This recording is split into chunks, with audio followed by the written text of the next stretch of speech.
네, 여객기 비상착륙이 또 발생했습니다. 지난 토요일 LA에서 이륙한 그 델타 항공 여객기에서 연기가 발생해서 공항으로 귀환해서 비상착륙했습니다. 에어버스 비행기였는데요. 이번에 에어버스 A350 기종인 이 여객기는 지난 토요일 밤 9시에 LA 국제공항에서 이륙을 해서 호주 시드니를 향해서 비행을 하다가 약 30분 만에 다시 LA 공항으로 되돌아와서 비상착륙했습니다. 다행히 이제 여객기를 공항에 안전하게 착륙을 했는데요. 탑승 승객도 162명 다 내려서 일단은 다른 항공편을 타고 다시 이제 시드니로 가기는 했는데 델타 항공 측은 해당 여객기 내에서 연기가 감지된 뒤에 기장이 그 판단을 내려서 비상 착륙을 하게 되었다. 이렇게 말을 하고 있습니다.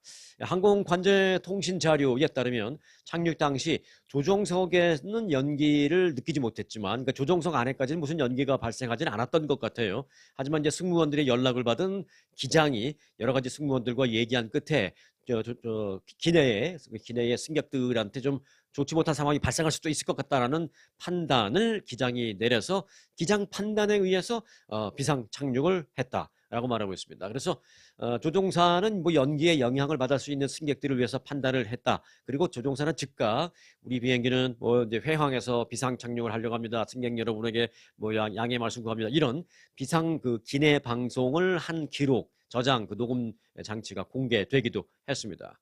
당시 기내에서 연기가 발생한 원인은 아직까지 밝혀지지 않고 있습니다만은 지금 조사 중에 있다고 합니다. 요즘 이 비행기 관련해서 참 불안한 소식이 왜 이렇게 자꾸 나오는지 모르겠습니다. 뭐 보고 놀란 것은 뭐 보고 놀란다고 뭐 자라 보고 놀란 것은 소뚜껑 보고 놀란다라는 말이 있던가요? 옛날 말 중에 한국에서 그 제주 에어였나요? 또 기내에 그 선반 위에 올려놓은 그 엑스트라 배터리 여기서 갑자기 비행 중에 막 비행 이륙하기 직전에 막 불이 나고 그래가지고 기내에 실제로 불이 났잖아요. 그래서 그 황급하게 이제 승객들이 내렸는데 다행히 그래도 아무도 다친 사람은 없고 그 비행기 기억하시나요? 그 비행기는 완전히 싹 다 전소됐습니다. 큰일 날 뻔했죠. 승객들이 다 내린 후에 그 비행기는 상당히 거의 3분의 2 이상 전소됐습니다. 생각보다 상당히 빨리 퍼지더라고요. 그런 사고를 본 이후에 또 이렇게 비상착륙했다는 얘기를 듣고 또 기내에서 연기가 발생했다라는 얘기를 들으면 정말 자라보고 놀란 가슴 소뚜껑 보고 놀란다고 그런 생각이 정말 듭니다. 자, 그리고 이번 달에도 사실 미국에서 이 여객기 관련 이 사건 사고가 적지 않았습니다. 정리를 해보면 지난 17일 캐나다 토론토, 미국은 아니군요. 캐나다 토론토 기억하시죠? 피어슨 국제공항에서 델타 항공 4819 편이 착륙 도중에 눈길에 미끄러지면서 활주로에서 미끄러지면서 이렇게 미끄러지면서 뒤집어졌어. 완전히 자동차가 전복됐다는 거는 봤어도 비행기가 전복되는 건 저는 사실 좀 처음 봤습니다. 비행기가 완전히 180도 뒤집어져서 전복돼서 섰잖아요. 그나마 다행인 건 중상자가 몇 명 나오긴 했습니다만은 사망자는 한 명도 안 나왔다라는 것은 좀 그런 다행인데 정말 얼마나 놀란 그런 사건이었습니까? 그것도 있었죠. 그게 이제 17일이었죠. 그리고 그로부터 12일 전이었던 지난 5일에는 시애틀 타코마에 있는 그 시텍 국제공항. 그래서 시텍 국제공항의 이름이 왜 시텍이냐? 시애틀하고 타코마. 그래서 앞자를 딴 겁니다. 시텍 국제공항. 거기서 그 일본 항공 여객기가 이륙 준비 중이던 그 델타 항공의 여객기 뒤 꼬리 날개를 팍 쳤습니다. 그 비행기 왜 우리 자동차 운전할 때도 자동차 이렇게 주차하다가 서로 뒤로 빼고 그러다가 뒤에 쾅 부딪히잖아요. 네가 잘못했니 내가 잘못했니 가장 골치 아픈 게 이제 그거잖아요. 서로 뒤로 움직이다 부딪히는 거. 비슷하게 일본 항공 여객기가 이륙을 준비하고 있던 그 델타 항공 여객기의 꼬리 날개 부분을 팍 들이받는 그런 사고가 발생했습니다. 그 사고로 인한 인명 피해는 물론 없었습니다만은 이 델타 항공 여객기 승객 142명은 결국 다 내려서 다른 비행기로 옮겨 타고 짐 다시 옮겨 싣고 엄청나게 큰 불편을 겪었던 일이 있었습니다. 공교롭게도 이제 이번 달에 발생한 3건의 항공기 사고 엊그저께 것까지 합쳐서 모두가 그런데 델타 항공 여객기였습니다. 델타 항공은 애틀랜타에 본사를 둔 대형 항공사죠. 1925년에 설립됐습니다. 현재 약 한 880대 정도의 항공기를 보유하고 있고 전 세계 250개 도시로 취항하고 있는 사실상 그 매출액 기준으로 본다면 델타 항공은 세계 1위의 항공사입니다. 이런 항공사에서 자꾸 이제 뭐 안전 문제가 발생하니까 이번 달만 해도 벌써 3번이잖아요. 자꾸 이런 문제가 발생하니까 더더욱 불안 심리가 커지고 있는 것 같습니다. 세계 최고의 제일 큰 항공사에서도 자꾸 이렇게 불안한 일이 발생하는구나. 이런 것 때문에 그보다 작은 항공사는 그러면 더 위험한 거 아니야? 뭐 이런 생각. 그래서 불안감이 더 좀 높아지고 있습니다. 항공기 안전과 관련된 문제는 더 이상 좀 없었으면 좋겠다. 불안해서 못 살겠다라는 말씀을 드리고 싶네요. 네, 중국의 연구진들이요, 이 코로나19 같이 박쥐를 통해서 인간으로 전염될 가능성이 있는 그 바이러스를 발견했습니다. 뭐 항공사 얘기하면서 불안해 죽겠다고 했는데 더 불안한 얘기가 지금 나오고 있어요. 중국 과학원 우한 바이러스 연구소의 연구원들은 생명 분야의 권위 매거진인 그 CELL, 셀이라는 그 매거진이 있습니다. 그 매거진에 게재한 논문을 통해서 새로운 코로나 바이러스를 발견했다라고 밝혔습니다. 이 바이러스는 코로나19를 유발하는 바이러스와 같은 그 인간 수용체를 통해서 침투할 수 있어서 동물에서 사람으로 전파될 위험이 있다라는 것입니다. 2012년부터 지난해 5월까지 전 세계에서 환자 약 2,600명이 확인됐습니다. 이 말씀드린 새로운 이 바이러스로 인해서 그리고 이제 사망률도 꽤 높은 것으로 알려지고 있습니다. 연구진은 다만 이 코로나19 바이러스처럼 인간 세포에 침투는 할 수 있지만 코로나19처럼 그렇게 침투력이 강하지는 좀 않다. 그렇게 쉽게 침투하지는 못하는 바이러스다. 뭐 이렇게 그나마 조금 좀 안심이 되는 말을 했습니다. 그런데 내가 어느 연구진을 그랬죠? 네, 우한 바이러스 연구소. 일단 이 우한 바이러스 연구소는 인간에게서 검출된 것이 아니라 실험실에서 확인된 것일 뿐이다. 인간 집단에서 출현할 위험이 너무 불안하게 과장돼서 알려져서는 안 된다. 뭐 이런 말도 했지만 이 우한 바이러스 연구소에서 관리를 잘못해서 이게 막 전 세계로 퍼졌다라는 그런 사실 얘기도 있잖아요. 미국에서는 뭐 다 그렇게 생각하고 있죠. 그런데 또 우한 이 바이러스 연구소에서 뭘 또 발견했다고 이런 얘기를 하니까 야, 그 또 그 관리 잘해야지 잘못하면 또 전 세계에 영향을 끼치는 거 아니야라는 그런 불안감도 없지 않습니다. 자, 말씀드린 대로 이번 연구진이 속한 우한 바이러스 연구소는 코로나19 그 발원설로도 잘 알려져 있는 곳이죠. 코로나 팬데믹을 낳은 그 바이러스가 이 연구소, 이 실험실에서 유출됐다라는 그런 얘기가 미국에서는 뭐 다들 그렇게 생각하고 있습니다. 중국에서는 뭐 부인하고 있습니다만은. 자, 한편 이제 우려스러운 이런 바이러스 관련 보도가 나오자 쾌재를 부르는 곳이 한 곳 있습니다. 한 곳이라기보다는 한 업종. 어디냐? 네, 바로 이 백신을 만드는 제약업체들이 지난 금요일 주가 급상승을 겪었습니다. 백신 만드는 대표적인 회사 가운데 하나, 모더나 지난 금요일 날요 주가가 하루아침에 갑자기 6.6% 뛰었습니다. 보통 뭐 주가가 뛰어도 1%, 2%로 뛸 수 있죠. 하루 만에 6.6%가 뛰었습니다. 그리고 또 다른 백신 제조업체 노바백스라고 있죠. 노바백스는 더해요. 지난 금요일 7.8% 급상승했습니다. 파이저는 한 3% 정도 이렇게 뛰는 등 백신 제조업체 주가가 상승했다라는 얘기도 참 우픈 현실이다라는 말씀입니다. 자, 우크라이나 전쟁과 관련된 속보가 지금 들어왔는데요. 2022년 2월 24일 날 전쟁이 발생했죠. 그러니까 오늘자로 딱 3년이 된 것입니다. 이 전쟁이. 자, 우크라이나 전쟁 이제 3년 만에 지금은 좀 브레이크를 밟고 있는 그런 모양새입니다. 트럼프 대통령이 예고를 한 대로 종전 협상에 이제 서막이 올랐기 때문입니다. 미국은 우크라이나와 유럽을 지금 배제한 채, 패싱한 채 러시아와 둘이서만 만나면서 이제 종전 협정을 단판 지으려고 하고 있잖아요. 지금 뭐 일단 속도를 좀 내고 있는 모양인데 이 한국은 지금 탄핵 정국이잖아요. 그래서 이 탄핵 정국 속에서 이를 지켜보는 한국의 어떤 불안감도 커지고 있습니다. 한국 얘기와 좀 엮어서 제가 좀 함께 좀 알아보려고 해요. 자, 일단 그 사이에 북한과 러시아가 군사동맹 수준의 협정을 맺었습니다. 이번 러시아 전쟁 와중에 북한이 병사들 파견하고 막 그래서 10,000명이 넘는 북한군이 우크라이나 전장에 투입됐잖아요.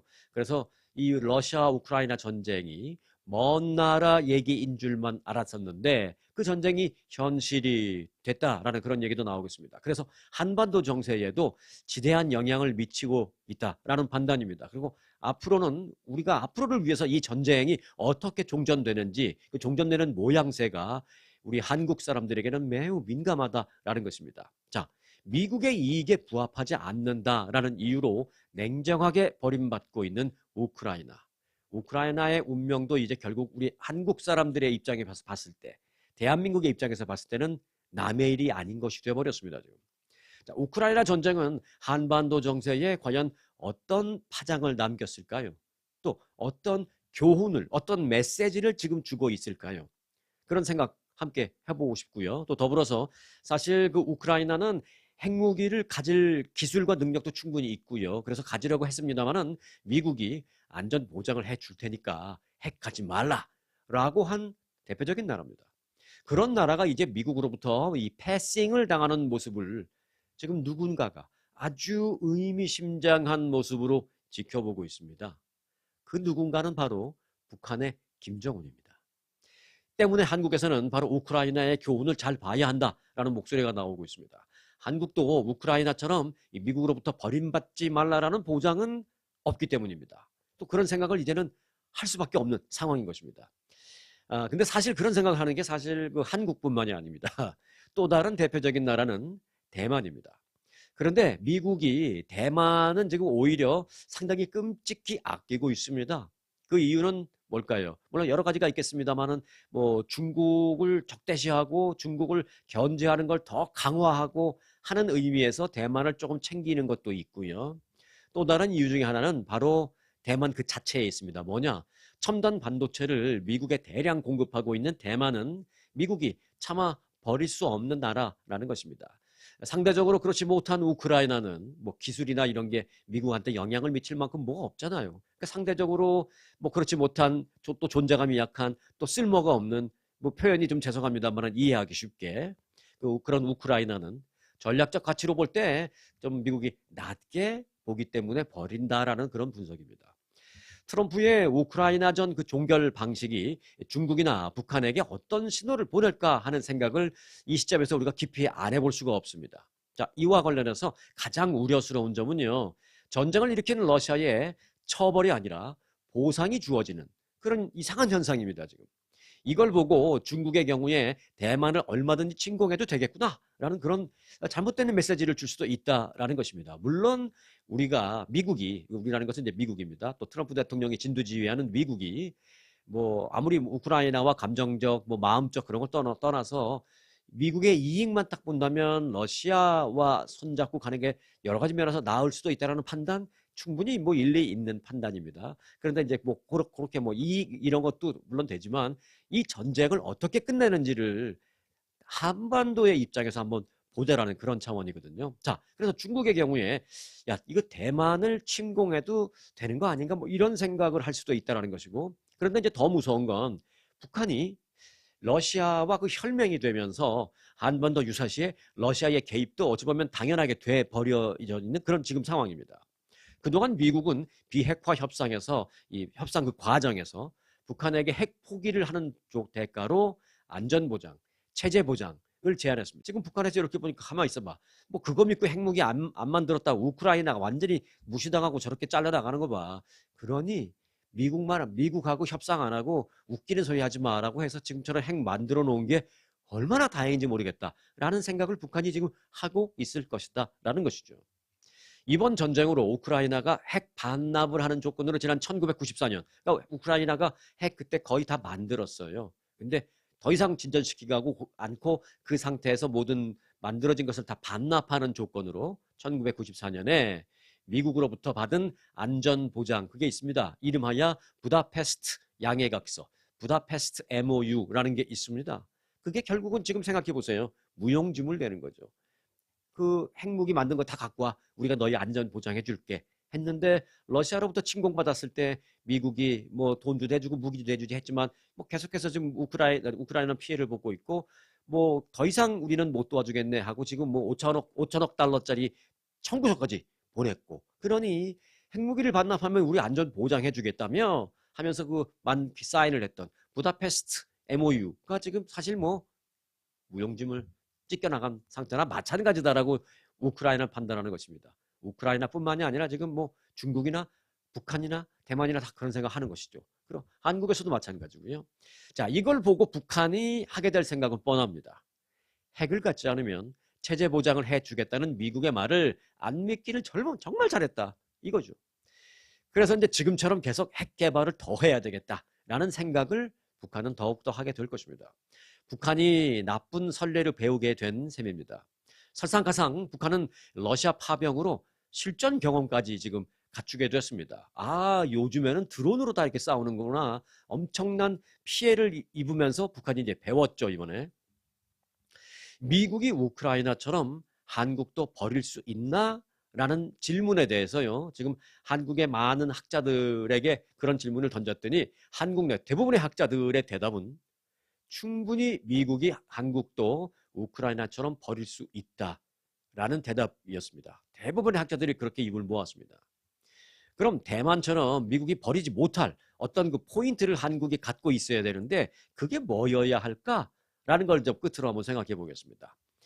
고민이 필요한데요. 한국이 내세울 수 있는 그 매력 요소 충분히 사실은 있습니다. 있습니다. 충분히 있습니다. 자, 첫 번째.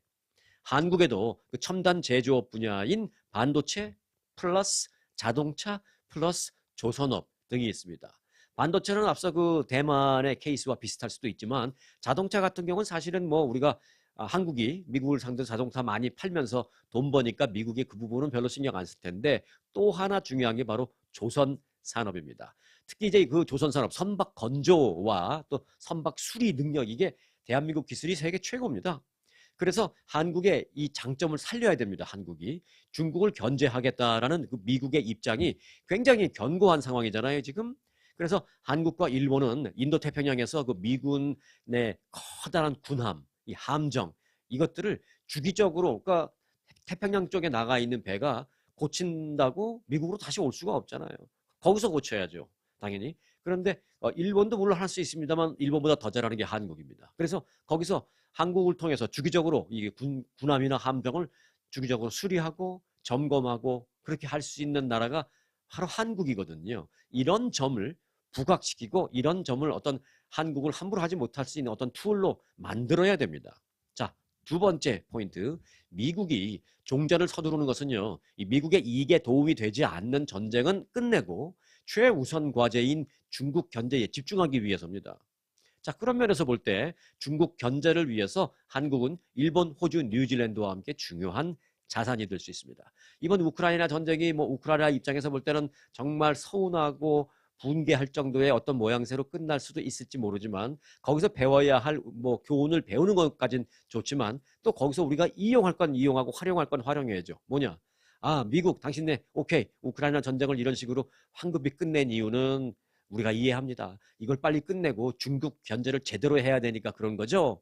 그럼 이제 트럼프 대통령이 내 마음을 알아준 건 한국밖에 없네. 맞아. 내가 그것 때문에 그러는데 왜들 이렇게 난리인지 몰라. 나 이제 미국을 위해서 중국 견제에 매진할 거거든요. 한국은 내 마음을 알아줘서 땡큐.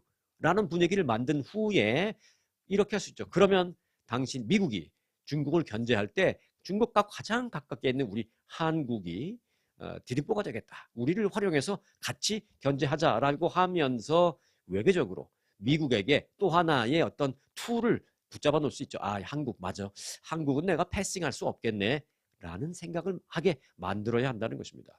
자, 세 번째 포인트입니다. 우크라이나 경우에 전쟁 전부터 정치적인 어떤 부정부패도 좀 심했고요. 또 경제적으로는 신흥재벌의 그 부의 독점 등등등 내부적인 문제로 사실은 나라가 상당히 취약했었던 것이 사실입니다. 그래서 거버넌스가 어떤 그 정치력 또 그다음에 국가 운영 능력이나 이런 거버넌스가 불안정하면 미국에게 패싱당할 수 있다. 이런 걸 좀 우리가 생각해 봐야 됩니다.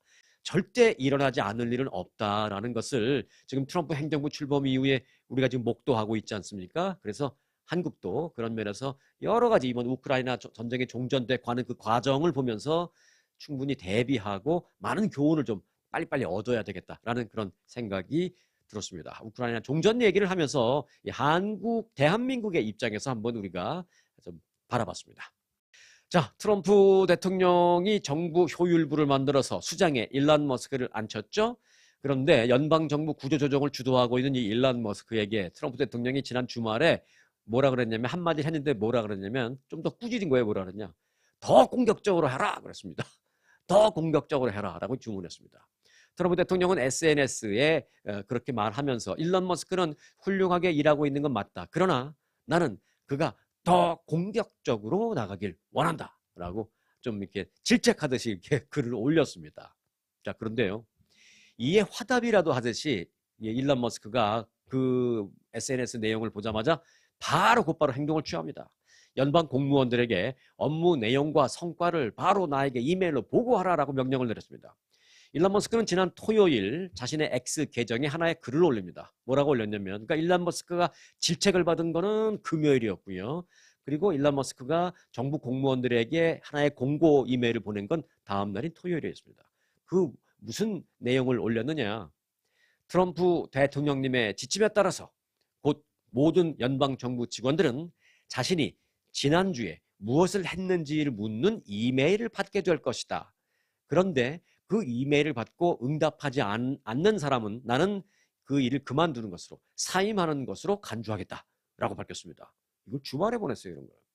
자, 그리고 이제 이메일은 아주 구체적인 내용까지 되어 있습니다. 뭐라고 되어 있었냐면, 이번 주에 달성한, 그러니까 지난 토요일 기준으로 이번 주지만 오늘 기준으로 보면 이제 지난주죠.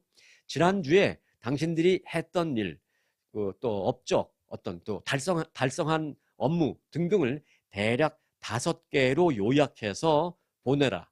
마감 시한은 월요일, 그러니까 오늘입니다. 영상 보시는 날 기준 오늘 밤 12시가 되기 전, 그러니까 오늘 밤 11시 59분까지 이메일로 당신들이 지난 한 주 동안에 했었던 일, 업적을 5개를 요약해서 보내라. 보내면 내가 훑어보고 합리적으로 일을 했다는 사람은 남겨놓고, 이거 뭐야 말도 안 되는 걸 일을 했다고 아웃, 또는 그런 이메일을 안 보내면 자진 사임으로 난 간주하겠다라는 이메일을 지난 토요일 날 보냈습니다. 자, 그러면 어떤 공무원들에게 일론 머스크가 이런 내용을 보냈느냐? 자, 첫 번째 FBI 직원, 요원들에게 다 보냈습니다. 그리고 두 번째 국무부 직원들, 또 세 번째 환경보호청 직원들, 그리고 네 번째 식품의약국 FDA, 그리고 다섯 번째 재향군인부, 그리고 마지막으로 여섯 번째는 보건복지부에도 보냈습니다. 보건복지부에는 뭐 노인 관련 건강 어떤 프로그램이라든지 뭐 이런 것도 다 해당되는 그 업무가 많이 있거든요. 그런 보건복지부에도 당신들이 지난주에 한 일 싹 다 보내봐봐. 내가 마음에 안 들면 다 잘라버릴 거야. 또 이메일 답신 안 보내면, 오늘 밤까지 안 보내면 다 아웃. 이렇게 됐습니다. 보건복지부까지. 지난 토요일에 이런 이메일을 보냈으니까 일요일 지나고 그리고 이제 오늘 밤까지니까 약 한 48시간을 주고 그 안에 지난주 한 업적을, 한 일을 정리해서 나한테 보내라. 내세울 일이 없었던 사람들은 보고할 게 없을 테고 또 보고가 없다면 사직하는 것으로 알겠다라고 했으니까 업적 없는 사람은 다 나가라. 게으른 공무원 다 나가라. 뭐 이런 건데 상당히 어찌 보면 좀 단순 논리로 받아질 수도 있어요. 제 지인들 중에 뭐 저 아는 사람만 해도 좀 여러 사람이 그 연방 공무원 일을 하다가 짐 들고 온 사람 많이 봤습니다. 나 어저께 잘렸어 이런 사람들 많았어요. 뭐 IRS 국세청 직원도 있고요. 또 뭐 다른 뭐 어디더라 뭐 보건복지부 직원도 있고 뭐 그렇습니다. 이에 따라서 이제 연방 공무원들의 반발이 지금 굉장히 거세지고 있습니다. 공무원들은 그래서 어떤 식으로 반발을 표시하느냐, 소송을 제기하는 공무원도 있고요. 또 그냥 자진 사임하면서 한 9개월치인가 그 월급을 미리 받는 그런 사람들도 물론 있지만, 요즘에는 공무원들이 거리 시위를 하는 공무원들이 굉장히 많이 늘어났습니다. 그 시위에 등장하는 구호가 있는데, 띠임이 하나 있는데 그건 뭐냐면 fork in the road, fork in the road입니다. 길 위에 있는 fork라는 겁니다. 그러니까 뭐냐면 결정의 순간, 뭐 그거죠. 결정의 순간이라고 불리우는 연방정부 개혁 프로그램에 대한 저항을 외치고 있는데요. 그래서 그 fork in the road에 대해서 우리가 반발한다라는 걸 표시하기 위해서 연방 공무원들이 거리에 시위하러 나올 때 뭘 하나씩 들고 나옵니다. 뭘 들고 나오냐? 숟가락이나 포크 같은 걸 들고 나옵니다. 그런데 대부분 숟가락을 들고 나와요. 왜? 포크 인 더 로드, 그 포크 말고 우리는 숟가락이다. 포크 대신 숟가락, 뭐 이런 의미죠. 그래서 이제 숟가락 들고 연방 공무원들의 시위가 연일 있다. 대도시에서는, 워싱턴 DC에서는 뭐 매일 있고요. 뉴욕, 샌프란시스코, LA 대도시에는 그 숟가락 든 공무원들의 시위가 연일 있다라는 얘기입니다. 자, 끝소식 한 가지 전해드리겠습니다. 한국에 있는 그 노인들의 경우에 그 설문조사 결과 신체적인 통증을 덜 느끼고 가족에게 병주할 부담을 덜 주는 그런 죽음을 가장 좋은 죽음이라고 생각하는 것으로 나타났습니다. 자, 한국에 있는 65세 이상 시니어들을 상대로 여론조사를 한 게 있는데요. 조사 대상 가운데 이제 10명 중에 예를 들어 9명은 말기 환자가 됐을 때 연명 치료를 중단할 의향이 있다라고 답했습니다. 90%가. 그리고 10명 중에 8명 이상 80%는 이 조력 존엄사, 그러니까 합법적으로 의사의 조력을 도움을 받아서 존엄하게 죽음을 선택하는 그런 것이 한국에서도 합법화됐으면 좋겠다라고 말했습니다. 80%가. 한국보건사회연구원의 조사 결과 소위 좋은 죽음을 맞이하기 위한 항목들의 어떤 중요도 조사에서, 그러니까 당신이 생각하는 좋은 죽음이 어떤 것입니까? 어떤 것이 중요하다고 생각하십니까? 이런 조사를 한 거예요. 그 중요도 조사에서 죽을 때 신체적인 통증을 가급적 느끼지 않는 것이라고 응답한 사람이 97%였습니다. 근데 그거 하나만이 아니라 어떤 것이 가장 중요하다고 생각합니까? 중요한 1순위, 그 다음에 뭐 2순위 몇 개를 써놓겠죠.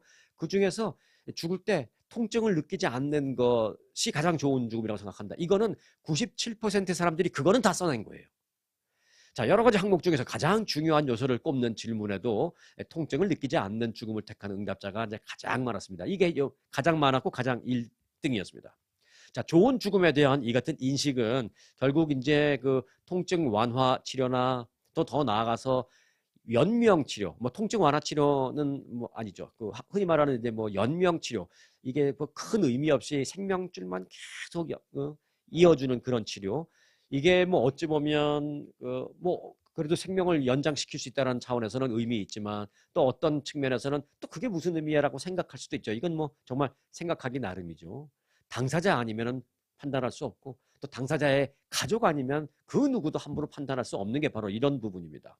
자, 말기 환자나 임종 시간대에 있는 그 환자들의 어떤 통증 완화를 위한 소위 미국에서는 그 호스피스 케어, 뭐 호스피스 서비스라고 하죠.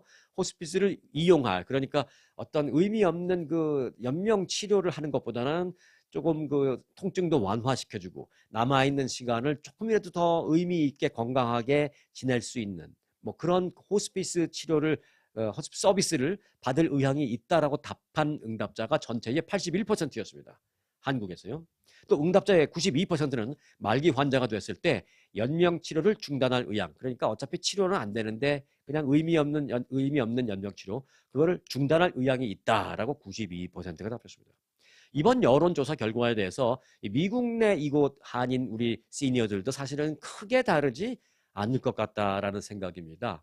이 마지막 순간의 존엄성에 대해서 다시 한번 생각하게 되는 그런 여론조사 결과를 전해드리면서 오늘 마무리하려고 합니다. 자, 편안한 하루 보내시기 바라겠습니다. 오늘 영상 마칩니다.